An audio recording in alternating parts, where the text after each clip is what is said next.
أعوذ بالله من الشيطان الرجيم. بسم الله الرحمن الرحيم. الحمد لله، الصلاة والسلام على رسول الله، ثم أما بعد.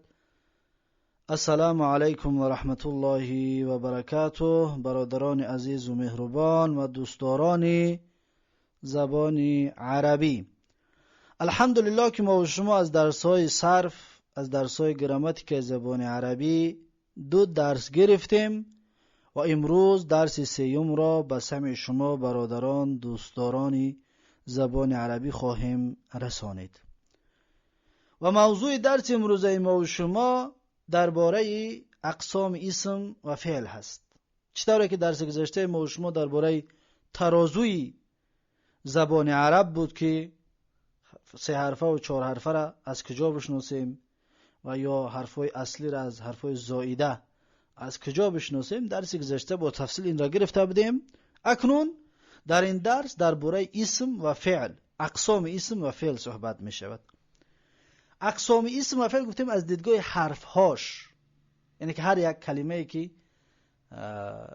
اسم یا فعلی که آماده شدگی است از کدام حرفها عبارت است، پس اونها نام خودشون را دارد. از همین حساب میگید که اقسام اسم و فعل از 7 قسم بیرون نیست. یعنی که اسم و فعل، هر اسم و فعل را که میبینید از همین 7 قسم یک تاش هست. چطور ما گفتیم که کلمات عرب کاملا بر 3 قسم تقسیم میشوند، پس همچنین کلمه های عرب اسم و فعلش یکی از همین قسم های 7 گانه هست. اون قسم های 7 گانه یک تا کرده شما بنویسید. یکمش صحیح هست، دوم مضاعف، سوم مثال، چهارم اجوف، پنجم ناقص، ششم لفیف، هفتم ملتوی. در بعض کتابا لفیف یکم میگن لفیفی مقرون، این ملتوی ندارند و میگن لفیفی مفروق. لفیف و 2 قسم تقسیم میکنن، ملتوی ندارند در بعضی از کتاب ها. اما در اینجا ملتوی گفتگی است. همین چیزی که کتاب داره گفتگی است همین طور حفظش کنید. ان شاء الله آن کتابای دیگر که خونده در اونجا بیان میکنیم که لفیف مفروق همون ملتویی که در بیدان خونده بودیم همون هست. به هر صورت ببینید صحیح هست. صاحب کتاب میگه که اقسام اسم و فعل از 7 قسم بیرون نیست. صحیح هست یا مضاعف یا مثال یا اجوف یا ناقص یا لفیف یا ملتوی، 7 قسم. در اینجا یک شعر میگویم برای دریاتون خوب ماندن همین چیزها. شعر بنویسید که بیت همین طور است، یعنی که یا نظم داده آوردگی هستن، همین 7 قسم بسیار زیبا کردگی هستن. میگوین که صحیح است و مثال است و مضاعف، این یک خطی شعر. لفیف و ناقص و محموز و اجوف. ببینید لفیف و ناقص و محموز و اجوف، 7 قسمه در همین جده بیانش کرد. اکنون میگذاریم بعد تفصیلاتی که در اینجا گفتگی هست. در اینجا چی میگوید؟ میگوید که یعنی که هر یک از 7 قسمی را که گفتیم همین را باز با تفصیل بیان میکنه. صحیح چی است، مثال چی است، مضاعف چی است، اجوف چی است، ناقص چی است، لفیف چی است، هر یک تیر چیکار میکند اکنون بیانش میکند. ببینید چی میگوید. میگوید که صحیح آن است که در مقابله فا و عین و لام اسم یا فعل حرف علت نبود و 2 حرف از یک جنس نبود، همچون ضرب و ضرب بر وزن فعل و فعل. اکنون فهمیده چی بوده صحیح؟ صحیح همون کلمه را میگفته یعنی که در اون کلمه حرف علت نباشد. حرف علت واو و الف و یا را میگن. یک شعر است که میگن که حرف علت نام کردن واو و الف و یا را، هر کی را درد رسد ناچار گوید وای را. این شعر است. این شعر برای حرفای علت میتونید حفظ کنید. حرف علت نام کردن واو و الف و یا را، هر کی را درد رسد ناچار گوید وای را. وای واو و یا، واو و الف چی است؟ یا است. واو و الف و یا از حرفای علت هستند. و حرف علت نباشد میگه یا دو حرف از یک جنس نباشد.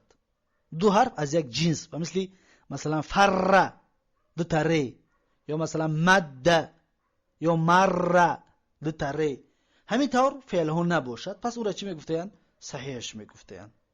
همچون دربون، ببین دربون و ضرب بر وزن فعلون و فعل کی در دربون و ضرب حرف علت وجود ندارد. پس این طور فعل ها را فعل های صحیحش میگن. فعل های چی میگن؟ فعل های صحیح. اکنون خودش حرف علت بیان میکنه، میگه حرف علت سه است. حرف علت میگه سه حرف است، واو الف و یا است. یعنی که حرف علت واو الف و یا است. چطوری که اون شعر گفتیم اون را از یاد کنید براتون خوبتر هست.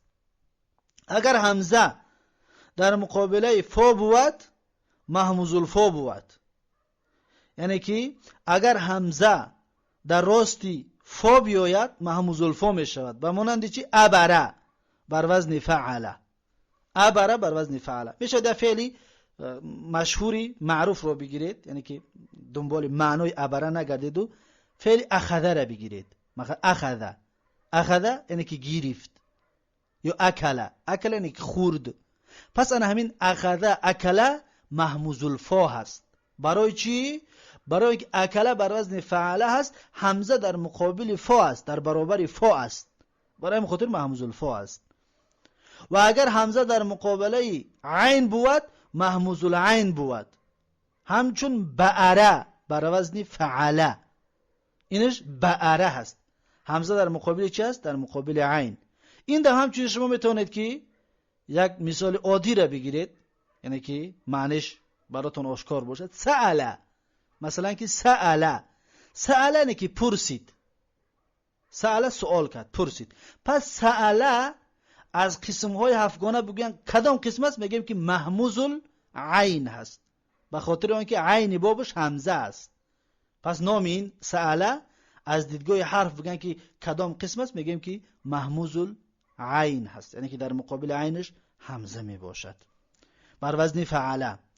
و اگر همزه در مقابله لام بود محموز اللام بود، همچون برع بر وزن فعله.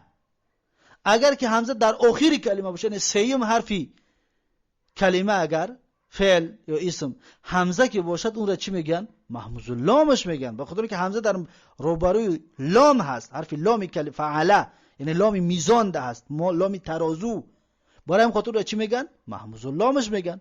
برعه و مثل فعله. یا میشه شما کلمه آسان‌تر را بگیرید و مثل قرعه، قرعه یعنی که خواند. قرعه به معنای خواند، یعنی اقرا بخوان. قرعه، قرعه یا آدم بگید که از کدام قسم‌های هفتگانه است، پس شما میگویید که قرعه از قسمی محموز اللام هست، به خاطر اینکه همزه در مقابل لامی میزان هست، لامی ترازو هست. پس این محموزها سه نمود تقسیم میشد، این سه تقسیمش است. اکنون میگد که مضاعف بر دو قسم است. اکنون مضاعف بیان میکند. مضاعف بر دو قسم است، مضاعف ثلاثی و مضاعف رباعی. ثلاثی و رباعی را دیگه ما شما میدونیم چی است، برای درس گذشته گرفتیم. باز یک بار دیگه ترجمه کنیم. ثلاثی یعنی سه حرفه و رباعی چهار حرفه. از این حساب میگه که مضاعف به دو قسم تقسیم می شود. مضاعف ثلاثی است، مضاعف است که سه حرفه است، و مضاعف رباعی هست. اکنون مضاعف بیان میکنه، میگه مضاعف ثلاثی آن است که در مقابله عین و لام اسم یا فعل دو حرف از یک جنس بود، همچون فره که در اصلش فرره بوده است بر وزن فعله. در اینجا مضاعف بیان کرد، مضاعف ثلاثی را. مضاعف ثلاثی میگه آن است که در مقابل عین و لام کلمه چی اسم باشه چی فعل، یعنی که یکم حرفش نه دیم سیم حرفش ایا جنس هستن، یا خیلی حرف هستن. و مثل فره که در اصلش فرره، فید تره، فی یکم در مقابل فی میزان هسته، ره یکم در مقابل عینی میزان هسته، ره دیم در مقابل لامی میزان هسته، لامی ترازو است. پس عین و لامی باب هر دوشون حرفشون ایا جنس هستن که ره هستن، فره.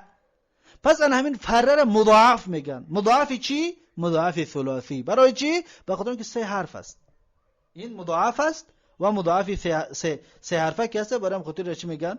مضاعف ثلاثی. خب مضاعف ثلاثی یا که مده، اصلش مدده، 2 تا دال، میم 2 تا دال، اینا مضاعف چی میگن؟ مضاعف ثلاثی. قسم دیومش مضاعف، قسم یکمش ثلاثی بود، قسم دیومش مضاعف رباعی، آن است که در مقابله فا و لام اولا و عین و لام ثانی و عین و لام ثانی 2 حرف از یک جنس بود، همچون صرصر بر وزن فعلل. ببینید مضاعف رباعی آن است که در مقابله فا و لام یکم، یعنی که فعلل گفته بودیم که فا قطعی لام یکم لعلل، فعلل لام یکم، یا عین و لام دویم فعلل لام دویم قطعی، حرفاش از یک جنس هستن، یعنی که یخیله هست و مثل سر سره. ببین سر سره یکم حرفش ساده، دویم حرفش ری، سه حرفش ساده، چهارم حرفش ری. پس بر وزن فعللش کردیم فعلل، یعنی که سر سره بر وزن فعلل، فا قطعی لام یکم از یک جنس هست، هرچون ساده هستند. عین قطعی لام دویم، هر دوشون حرفاشون از یک جنس هسته که هر دوشون چی هستند؟ حرفی ری هستند. سر سره.